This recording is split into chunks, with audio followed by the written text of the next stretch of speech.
वो उर्दू लेखिका फरहाना ताज को नीरा आर्या ने अपने जीवन के अनेक प्रसंग सुनाए थे। प्रसंगों के आधार पर फरहान ताज ने एक उपन्यास भी लिखा है।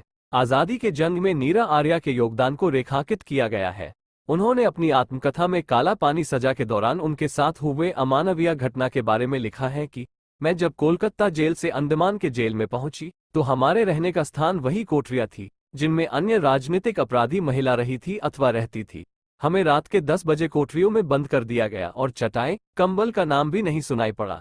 मन में चिंता होती थी, इस गहरे समुद्र में अज्ञात द्वीप में रहते स्वतंत्रता कैसे मिलेगी, जहां अभी तो ओढ़ने बिछाने का ध्यान छोड़ने की आवश्यकता आ पड़ी है। जैसे तैसे जमीन पर लोट लगाई और नींद भी आ गई।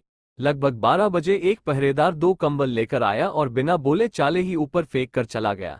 कंबलों का गिरना और नींद का टूटना भी एक साथ ही हुआ। बुरा तो लगा, लेकिन कंबलों को पाकर संतोष भी आया।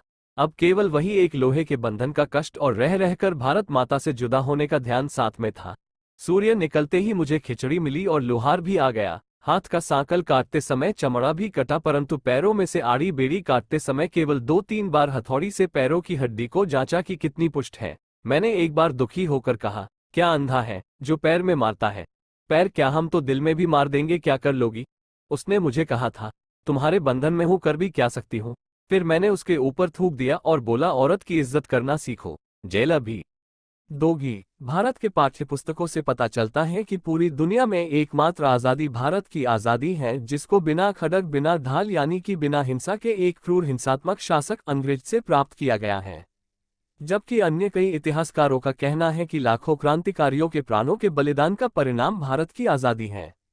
तथ्यों पर ध्यान देने से पता चलता है कि गुलामी काल में जिन्होंने अपने पेट और अपने स्वार्थ की चिंता से दूर सीमित संसाधन होते हुए भी अंग्रेजों से स्वतंत्रता की लड़ाई लड़ते हुए अपने प्राण दे दिए, उनको भुला दिया गया। और जिन्होंने अंग्रेजों के साथ उनके महलों में लंच डिनर किया, उनके साथ हवाई जहाज पर घूमे। बारे में कुछ बात बड़ा ही आश्चर्यजनक है। जैसे कि कहा जाता है, बिन खड़ग बिन ढाल गांधी ने कर दिया कमाल। इसका अर्थ ये हुआ कि बिना किसी हिंसा के गांधी जी आपने भारत को आज़ादी दिलाकर कमाल कर दिया। लेकिन क्या सही में बिना एक बूंद खून? हाँ, गांधी जी के अहिंसात्मक आंदोलन मात्र से भारत को आज़ादी मिली। नीरा आर्य के जीवन पर एक मूवी निकलने की भी खबर कई बार आई है। नीरा आर्या एक महान देशभक्त, क्रांतिकारी, जासूस, संवेदनशील लेखक, जिम्मेदार नागरिक, साहसी और स्वाभिमानी महिला थी, जिन्हें गर्व और गौरव के साथ याद किया जाता है। हैदराबाद की महिला नीरा आर्या को पेदम्मा कहते थे। नीरा आर्या ने नेताजी सुभाष चंद्र बोस के प्राण की रक्षा के लिए सेना में अफसर अपने पति जयकांत दास की हत्या कर दी थी। मौका देखकर जयकांत दास ने सुभाष चंद्र बोस पर गोलियां दागी, लेकिन वो गोली सुभाष बाबू के ड्राइवर को जा लगी। लेकिन इस दौरान नीरा आर्या ने अपने पति जयकांत दास के पेट में खंजर घोंपकर हत्या कर दी और सुभाष बाबू के प्राणों की रक्षा की।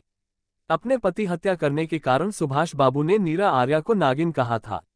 आज़ाद हिंद फौज के समर्पण के बाद जब दिल्ली के लाल किले में मुकदमे चला, तब आज़ाद हिंद फौज के सभी सिपाही बरी कर दिए गए, लेकिन नीरा आर्या अपने अंग्रेज अफसर पति की हत्या के आरोप में काले सजा सुनाई गई तथा वह इन्हें घोर यातनाएं दी गई। आज़ादी के बाद नीरा आर्या ने फूल बेचकर जीवन यापन किया। नीरा आर्या के भाई बसंत कुमार ने भी आज़ादी के बाद सन्यासी बनकर जीवन यापन किया था। स्वतंत्रता संग्राम में अपनी भूमिका पर नीरा आर्या ने अपनी आत्मकथा भी लिखी है।